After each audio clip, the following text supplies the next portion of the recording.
Hi friends, আসসালামু আলাইকুম। আরেকটি স্পেশাল ভিডিও নিয়ে আপনাদের সামনে উপস্থিত হলাম। আজকে আমি দেখাবো কীভাবে এই ধরনের স্পেশাল 3D লোগো ডিজাইন করবেন। এই ধরনের স্টাইলিশ স্পেশাল লোগো ডিজাইন আপনি আপনার ফোনের মাধ্যমে করতে পারবেন। তো এই ধরনের স্পেশাল লোগো ডিজাইন করার জন্য আপনার ফোনে একটি সফটওয়্যার ইনস্টল করে নিতে হবে। গুগল প্লে স্টোর থেকে পিক্সেল অ্যাপসটি ইনস্টল করে নেবেন। প্রফেশনাল একজন গ্রাফিক্স ডিজাইনার হতে আপনার ভিডিওগুলো মনোযোগ সহকারে দেখতে হবে। তো প্রথমে আপনারা পিক্সেল অ্যাপসটি গুগল প্লে স্টোর থেকে ইনস্টল করে নেবেন। ওপেন করার পর আপনাদের সামনে এরকম আসতে পারে। তারপর ক্যান্সেলে ক্লিক করে এই লেখাটিকে ডিলিট করে দিতে হবে। ডিলিট অপশনে ক্লিক করে এই লেখাটিকে ডিলিট করে দিবেন। তারপর হচ্ছে এখানে 3 ডটে ক্লিক করে, যেহেতু আমরা ইউটিউবের জন্য ভিডিও বানাচ্ছি এই জন্য ইমেজ সাইজের থেকে ইউটিউবের যে রেশিওটা আছে ইউটিউব থাম্বনেইল সেটা নিয়ে নিব। তো সেটা নেওয়ার পর দেখেন ইউটিউবের যে সাইজটা আছে সেটা এসে পড়ছে। এখন এই মাঝখানের এই অপশনটিতে ক্লিক করে দিবেন। তারপর শেপের থেকে আপনাদের যে শেপটি প্রয়োজন হবে সেই শেপটি নিয়ে নেবেন। এই ডিজাইনটি করার জন্য সর্বপ্রথম আপনার এই বৃত্ত শেপটি প্রয়োজন হবে। তারপর হচ্ছে এই নিচেটার কালার দিয়ে দেবেন হচ্ছে ব্ল্যাক কালার, অর্থাৎ প্রথম যে বৃত্ত শেপটা নিয়েছিলেন সেটার কালার ব্ল্যাক কালার দিয়ে দিতে হবে, কারণ হচ্ছে সাদা কালারটুকু অটোমেটিকলি ইরেজ হয়ে যাবে। এখান থেকে হচ্ছে এই অপশনটা চালু করার পর এখান থেকে এই যে ম্যাগনেট অপশনটা চালু করে দিবেন।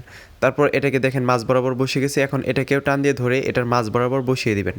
মাঝ বরাবর বসানো হলে এখানে দেখেন সাইডে আছে রিলেটিভ পজিশন। তো উপর দিকে একটু স্ক্রল করে যাওয়ার পরে এই যে দেখেন রিলেটিভ পজিশন, এখানে যাওয়ার পর এটাকে এভাবে স্ক্রল করে নিয়ে যাওয়ার পরে যে দেখেন নিচের দিকে একটা অ্যারো চিহ্ন আছে, সেটাতে 2-3 বার ক্লিক করার পর আপনার যতটুকু প্রয়োজন ততটুকু নিচের দিকে দিয়ে নেবেন। দিয়ে নেওয়ার পর হচ্ছে এটা অফ করে দিবেন। এখন যতটুকু কালো অংশ দেখতে পাচ্ছেন ততটুকু অংশ ভিউয়ার্স আমাদের থাকবে। এই দুইটাকে মার্জ করে একটা পিকচার বানানোর পর আমাদের কালারটা ইরেজ করতে হবে। তো কালারটা ইরেজ করার জন্য এখান থেকে এই অপশনটিতে চাপ দিবেন। তারপর হচ্ছে নিচের দিকে দেখেন এই যে ইরেজ কালার, এটাতে অন করে দিবেন। অন করার পর টলারেন্সটা 100 করে দিবেন। তো দেখেন এখানে শুধুমাত্র এই অর্ধচাঁদের মতো একটা অংশ আছে। তো এটাকে সুন্দর করে এখানে বসানোর পর এটাকে জাস্ট আমরা বারবার কপি করে নিব, এবং কি এটাকে ছোটো বড় করা যাবে না, কিন্তু ভিউয়ার্স যতটুকু আছে ততটুকুই রেখে দিতে হবে।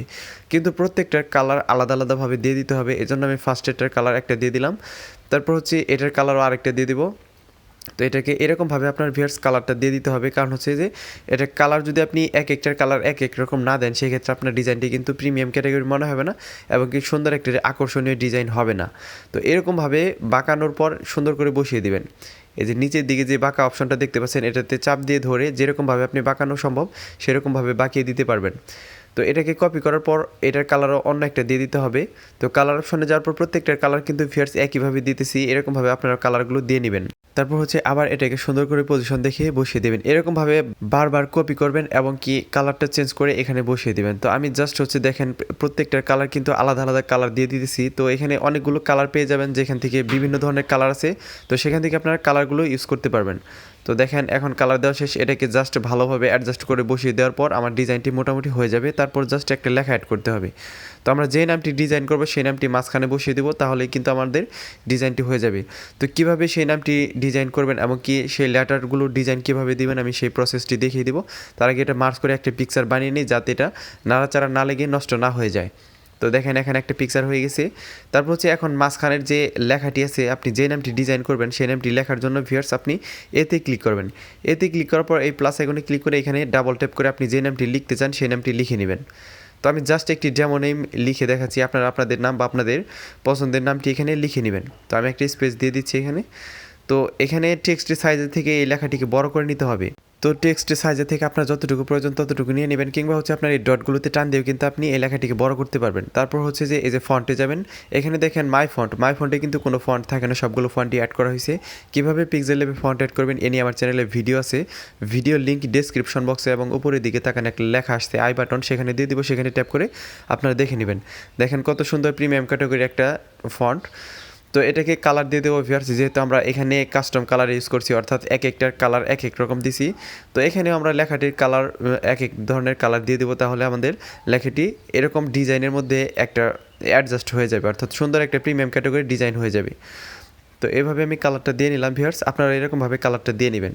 তো এখন এটাকে 3D ডিজাইন দেওয়ার জন্য ভিউয়ার্স এই দুইটাকে মার্জ করে একটা পিকচার বানিয়ে নেবেন, কারণ হচ্ছে আলাদা আলাদা 3D ডিজাইন দিতে গেলে ভিউয়ার্স সময় বেশি লাগবে। তো তার থেকে কী আছে, সুন্দর করে মার্জ করে একটা পিকচার বানানোর পর জাস্ট হচ্ছে এটা শেপ হয়ে গেছে। এখন মাঝখানের অপশনটিতে যাওয়ার পর এটাকে 3D ডিজাইন দেওয়ার জন্য ইমপ্রেস অপশনটি চালু করে নেবেন। ইমপ্রেস অপশনটি চালু করার পর কিন্তু লেখাটি নষ্ট হয়ে যেতে পারে বা ডিজাইনটি নষ্ট হয়ে যেতে পারে। তারপর ছোটো বড়ো করার পর আপনার ডিজাইনটি ঠিক হয়ে যাবে। যতক্ষণ পর্যন্ত ঠিক না হবে ততক্ষণ পর্যন্ত আপনারা ছোটো বড়ো করতে থাকবেন। অনেকে এই সমস্যার সমাধান পায় না বা অনেকে এই সমস্যার সম্মুখীন হয়। তো যাদের এই সমস্যা আছে তারা এটা ঠিক করে নিতে পারবেন ছোটো বড়ো করে কিন্তু। তো দেখেন এখন 3D ডিজাইন দেওয়ার জন্য একটা গ্লোসি টেক্সটের মতো একটা ডিজাইন হয়ে গেল। তো 3D ডিজাইন দেওয়ার জন্য আপনার 3D শেপ বা হচ্ছে শ্যাডো অপশন থেকে 3D ডিজাইন দিতে হবে। তো এখন হচ্ছে শ্যাডো অপশনটি চালু করবেন। এখান থেকে শ্যাডো অপশনটি চালু করার পর ব্লার রেডিয়াস কমিয়ে দিবেন। তারপর হচ্ছে এক্স পজিশনটাকে মাইনাস করবেন, ওয়াই পজিশনটাকে প্লাস করবেন, বা হচ্ছে আপনি প্লাস প্লাস মাইনাস মাইনাসের যে কোনো আপনার যেটা প্রয়োজন সেটা আপনি করে নিতে পারেন। তো আমি মাইনাস প্লাস করে নিলাম। এখন হচ্ছে 3D শেপের থেকে আমি এটাকে আরও সুন্দর করে 3D ডিজাইনতে দিয়ে নিব। এখান থেকে ডেপথ 1 দিয়ে নিব। তারপর হচ্ছে এখান থেকে আপনি ডার্ক অ্যান্ড 100 করে নেবেন। তাহলে আপনার 3D ডিজাইনটা সুন্দরভাবে বোঝা যাবে। আর হচ্ছে যে এটার পজিশনটা অবলাইক দিয়ে দিবেন। এখানে এখন পার্সপেক্টিভ আছে, এটাতে অবলাইক দেওয়ার পর এই পজিশনটাকে চেঞ্জ করতে হবে। তো আমি এখানে দেখেন 138 বা এরকম এই দিকে দিয়ে দিবেন আর কি এই পজিশনটাকে। তো এরকম দেওয়ার পর দেখেন এখন কিন্তু 3D ডিজাইন হয়ে গেছে। জাস্ট হচ্ছে ব্যাকগ্রাউন্ডটা চেঞ্জ করলে আমাদের ডিজাইনটি রেডি হয়ে যাবে। তো ব্যাকগ্রাউন্ডটা চেঞ্জ করার জন্য এই অপশনটিতে ক্লিক করবেন। তারপর ফ্রম গ্যালারি, অর্থাৎ আমরা গ্যালারি থেকে একটা ব্যাকগ্রাউন্ড দিয়ে দিব। এটা ডাউনলোড লিঙ্ক আমি ডিসক্রিপশন বক্সে দিয়ে দিব, আপনারা সেখান থেকে ডাউনলোড করে নেবেন। ব্যাকগ্রাউন্ডে দেখবেন পিএনজি ফাইল ডাউনলোড লিঙ্ক আছে, সেখানে হচ্ছে যে পিএনজি ফাইল ডাউনলোড লিঙ্কের ভিতরে একটা ব্যাকগ্রাউন্ড ফোল্ডার আছে, সেখান থেকে কিন্তু আপনি এই ব্যাকগ্রাউন্ডগুলো ডাউনলোড করতে পারবেন। আর সেখানে শুধু এই ব্যাকগ্রাউন্ডটা আরও অনেকগুলো ব্যাকগ্রাউন্ড আছে, সেখান থেকে ডাউনলোড করে নেবেন। এটাকে সুন্দর করে অ্যাডজাস্ট করে বসিয়ে দেওয়ার পর এটাকে সেভ করার জন্য ভিউয়ার্সের শেয়ার অপশনে ক্লিক করবেন। এখান থেকে রেজুলেশন বাড়াবেন না, সেভ টু গ্যালারি। ভিউয়ার্স ভিডিওটি ভালো লাগে দয়া করে চ্যানেলটি সাবস্ক্রাইব করবেন। ধন্যবাদ সবাইকে।